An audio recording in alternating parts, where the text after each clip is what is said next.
The mud on Sethos Fort didn't just stain, it consumed. It was a thick, oily sludge that clung to Ronin's boots like the desperate hands of the dead he'd stepped over for the last 3 days.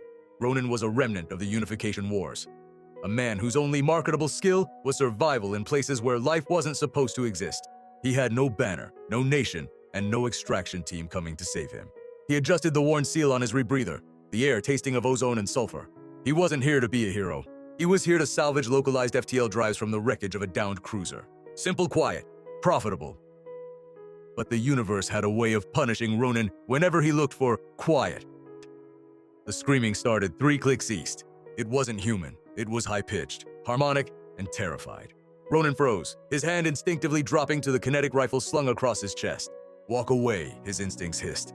It's a trap. It's local fauna. It's not your problem. He turned to leave, his boots squelching in the sludge. Then the sound came again, cut short by the distinctive thrum crack of heavy plasma weaponry. That wasn't local fauna. That was military-grade execution. Ronin cursed, a low guttural sound lost to the rain, and turned back. He moved like a shadow, sliding through the ruins of the ancient concrete structures that dotted the landscape. When he reached the ridge, he looked down into the kill box. A small transport skiff, sleek and glowing with pearlescent light, lay smoking in a crater. It was Valari design, the high-tech, isolationist empire that viewed humans as little more than talking primates. Surrounding the wreckage were 6 mercenaries, likely from the Red Sun cartel. They were laughing, their weapons trained on a small pile of debris near the burning hull. Ronin engaged his scope. The magnification word. There, huddled beneath a piece of twisted hull plating, was a child. A Valari child. She couldn't have been more than 6 cycles old. Her skin was a pale luminescent violet, and her large, terrified eyes seemed to hold the light of a nebula. She was shaking, clutching a small crystalline totem to her chest. "Target acquired," one of the mercenaries shouted, his voice amplified. "No witnesses, burn it!" The mercenary raised a heavy plasma cannon. Ronin didn't think. He didn't calculate the payout. He didn't weigh the diplomatic ramifications of intervening in a conflict involving a Valari High-Caste. His body moved on the muscle memory of 1,000 firefights. He vaulted over the ridge, sliding down the scree. His rifle barked 3 times. 3 kinetic rounds that ignored energy shields and punched through armor. The heavy gunner's head snapped back, and he collapsed. The other 5 spun around, confused by the primitive thunder of a projectile weapon. "Contact! Rear!" Ronin hit the mud at the bottom of the slope and sprinted. He wasn't running away. He was running to the target. Plasma fire erupted around him, turning the air into superheated steam. A bolt grazed his shoulder, searing the armor plating, but he didn't slow down. He reached the child just as the mercenaries corrected their aim. "Get down!" Ronin roared, his voice cracking through his external speakers. The child looked up, paralyzed by fear. Ronin threw himself over her small body, curling into a ball, presenting his armored back to the enemy. He became a human shield, a wall of flesh and ceramic composite between innocence and death. Impact! The first shot hit his backplate with the force of a sledgehammer. Ronin gritted his teeth, tasting blood. Impact. The second shot melted through the outer layer of his armor, searing the skin beneath. He screamed internally but didn't move. He pressed the child's face into the mud to shield her from the shrapnel. "Die, you trash!" a mercenary screamed, advancing. Ronin's vision blurred. His armor integrity alarms were screaming in his ear. He managed to pull the pin on a flashbang grenade from his belt and rolled it backward without looking. Bang! White light blinded the mercenaries. In the chaos, Ronin grabbed his sidearm, firing blindly over his shoulder while keeping his body over the girl. He felt her small hands clutching his chest plate, her claws digging into the metal. "It's okay," he wheezed, blood trickling from his nose. "I've got you." Then, the sky tore open. It wasn't a ship. It was a localized atmospheric displacement. The air pressure dropped so sharply, Ronin's ears popped. The rain stopped falling. It was vaporized instantly by a wave of pure energy. Above them, a shadow blocked out the twin suns. A Valari dreadnought. "Mercenaries!" a voice boomed from the heavens, echoing not just in the air, but inside Ronin's skull. "You have touched the blood of the matriarch. Your existence ends now." Beams of violet light, precise as scalpels, rained down. The Red Sun mercenaries didn't even have time to scream. They were erased, atomized into ash in a fraction of a second. Ronin flinched, waiting for the beam that would end him. He was a human, armed, holding a Valari child. To them, he was likely just another threat. The firing stopped. The silence that followed was heavier than the gunfire. A gravity lift descended, carrying a squad of Valari Praetorians. 8-foot-tall warriors in armor that looked like flowing glass, and at their center stood her. High Commander Lyra Vitalis. She stepped off the lift, her boots hovering inches above the mud. She was terrifyingly beautiful. her skin the color of moonlight, her armor etched with glowing runes of command. Her eyes were burning with cold violet fury. She raised a hand, and the Praetorians raised their energy lances, aiming directly at Ronin's head. Ronin tried to stand, but his legs failed him. The damage to his back was too severe.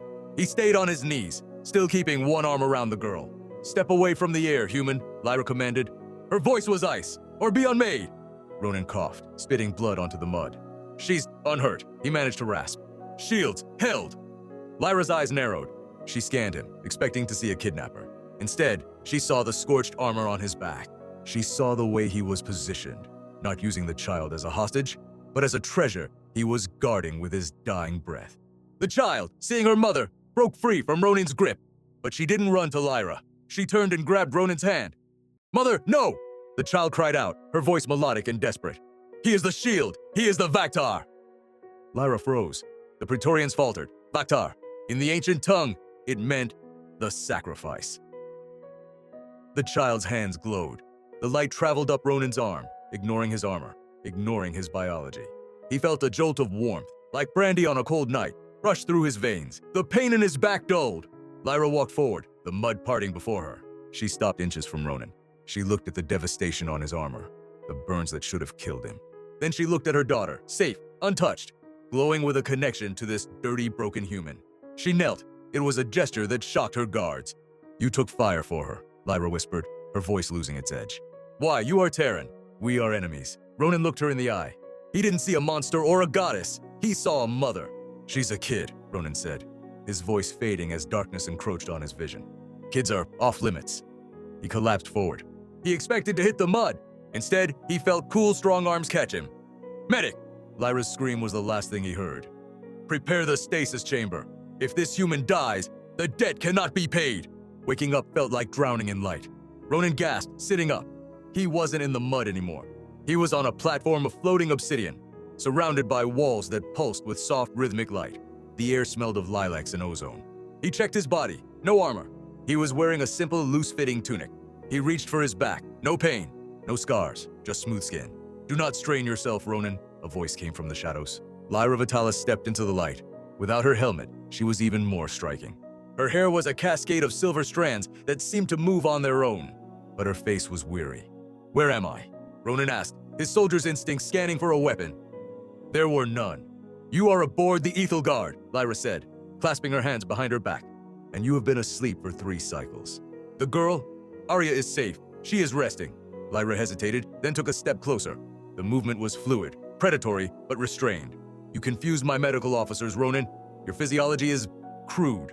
Dense bones, redundant organs. A nervous system that relies on chemical chaos. Yet you survived injuries that would have killed a Valari warrior." "We're hard to kill," Ronin grunted, swinging his legs off the platform. "It's our best quality." "No," Lyra corrected softly. "That is not your best quality." She tapped the console, and a holographic display appeared. It showed the replay of the battle. Ronin throwing himself over area, the plasma impacts. "We have a concept," Lyra said, looking at the hologram. "The Kyle Ren, the soul bind. It is rare. It usually only happens between a mother and child, or life mates. But Arya," she looked at Ronin, her violet eyes searching his. "She is bonded with you. Her psionic energy healed you. And in doing so, she tied her life force to yours." Ronin blinked. "She what? Is she okay?" "She's fine. But she feels what you feel." "If you are in pain, she weeps. If you are calm, she sleeps." Lyra's expression hardened. "Which presents a problem. I cannot kill you. I cannot exile you. If you die, a part of her dies." Ronin rubbed his face. "So I'm a prisoner." "No," Lyra said. She reached out, her long, cool fingers brushing the spot on his shoulder where the plasma had grazed him. The touch sent a jolt of electricity through him. Not painful, but intense. "You are Vaktar. You are the Guardian. You are part of this house now." Ronin laughed, a dry, bitter sound. "Lady, look at me. I'm a mercenary. A gun for hire. I don't fit in a place like this." "Fitting in is irrelevant," Lyra stated. "Survival is mandatory. You will stay. You will protect her. And in return, the resources of the 7th Fleet are at your disposal." Before Ronin could argue, the door chimed. A tall Valari male entered. He wore robes of state, but his eyes were cold, calculating. This was Exarch Malos. "Commander," Malos sneered, his gaze sliding over Ronin like he was looking at a stain on a carpet. "The Council is distressed. You have brought a feral animal onto the flagship. and now I hear you intend to keep it.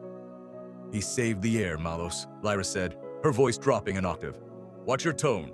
He is a contaminant, Malos snapped. The purity of the bloodline is paramount. Arya has already shown signs of instability. Now she bonds with a Terran. It is an abomination. He must be purged. Ronin stood up. He towered over Malos in bulk, if not height. You want to try purging me, pal? Go ahead, but I promise it'll be messy. Malos recoiled, disgusted. See, a brute! Lyra stepped between them. He stays. That is my decree as High Commander. If you have an issue, Malos, take it to the combat circle. Malos paled. He glared at Ronin. This is not over, Commander. The fleet will not accept a pet human, especially not when the Void Stalkers are closing in. He spun on his heel and left. Void Stalkers, Ronin asked. Lyra sighed, the mask of command slipping for a second. Pirates rebels. They are hunting Arya. They believe if they capture her, they can control the fleet. That is why she was on the surface. We were trying to hide her. We failed! You didn't fail, Ronin said quietly. You just needed better security. Lyra looked at him, surprised by the lack of judgment. Perhaps. The next few weeks were a surreal blur for Ronin. He wasn't a prisoner, but he was watched. He spent his days in the training simulation rooms, trying to adapt his kinetic fighting style to the Valari energy weapons. He hated them. They had no weight, no recoil. You fight like a stone tumbling down a hill, Lyra commented one afternoon, watching him shatter a holographic drone with the butt of a rifle. Stones break things, Ronin replied, wiping sweat from his forehead. Arya was his shadow. The child followed him everywhere. She didn't speak much, but she would sit nearby while he cleaned his weapons, humming strange harmonic tunes. Ronin found himself softening. He showed her how to tie knots. He told her stories about Earth, about oceans and forests, things she had never seen on the sterile station. And then there was Lyra. They circled each other like binary stars.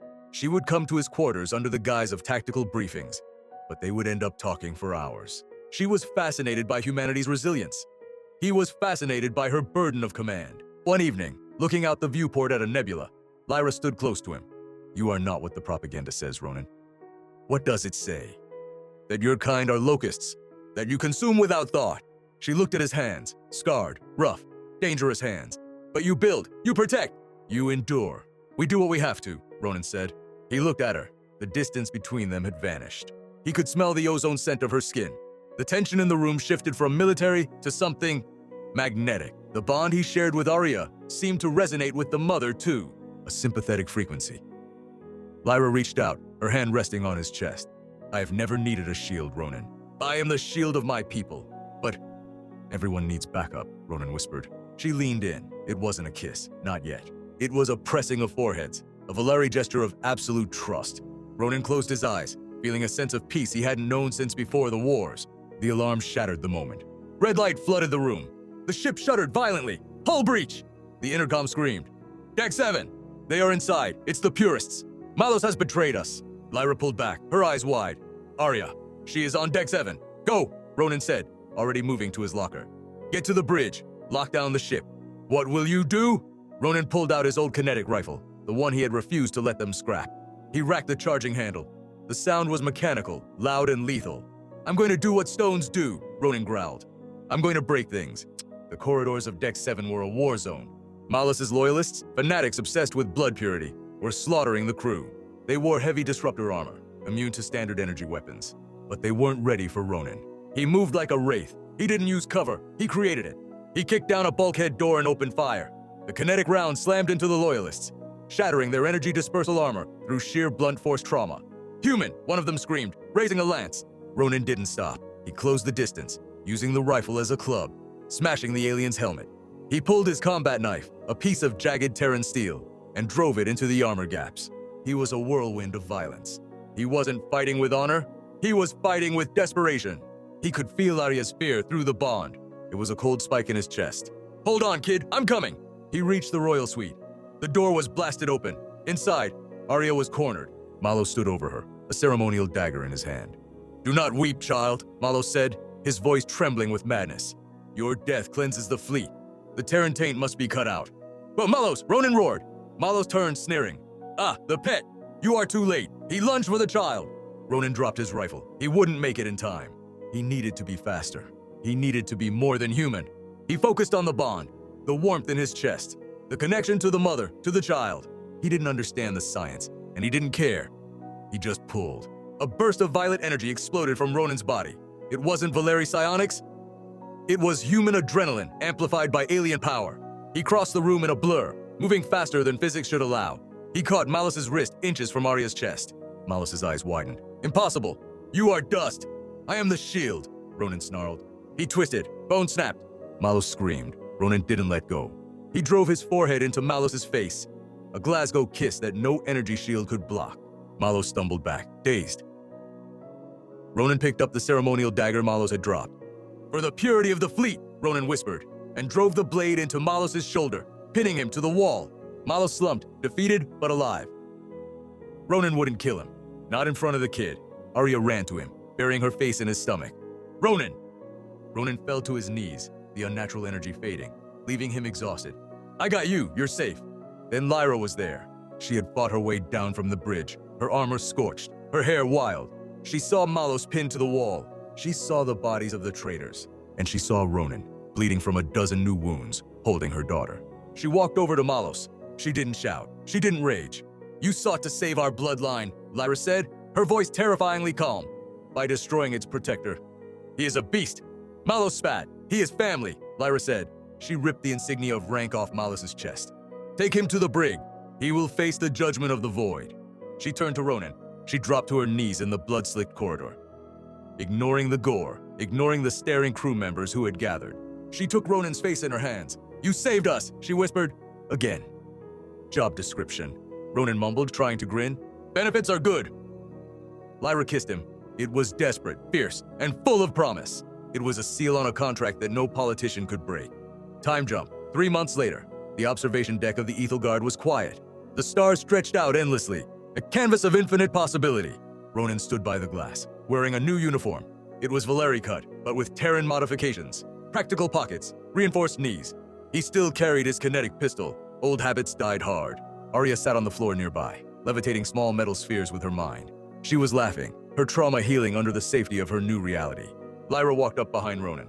She slipped her arm through his, leaning her head on his shoulder. It was a domestic gesture that still shocked the crew, but no one dared question the High Commander or her war consort. The Council ratified the treaty today, Lyra said softly. Earth is now a protected protectorate. The trade routes are open. They're going to be annoying, Ronin warned. Humans are loud. We sell junk. We complain. I know, Lyra smiled, looking up at him. But you are also loyal, and you break things that need breaking. Ronin looked at his reflection in the glass. He didn't see a mercenary anymore. He didn't see a scavenger. We have a meeting with the Terra Prime delegation in the morning, Lyra continued. They want to know how a human mercenary became the second in command of the Valari fleet. Ronin looked at Arya, then back at Lyra. He felt the bond humming in his chest, a constant warm reminder that he wasn't alone. Tell them the truth, Ronin said, watching the stars burn. And what is that? Tell them I found something worth fighting for. Lyra tightened her grip on his arm. We both did. The universe was vast, cold, and full of enemies. But as the Ethelgard jumped into hyperspace, streaking towards a new horizon, Ronin knew one thing for certain. He wasn't running anymore. He was home. Sometimes, the strongest metal is forged in the fires of different suns. And sometimes, the only thing that can bridge the gap between two worlds is one man willing to stand in the mud and say, no further.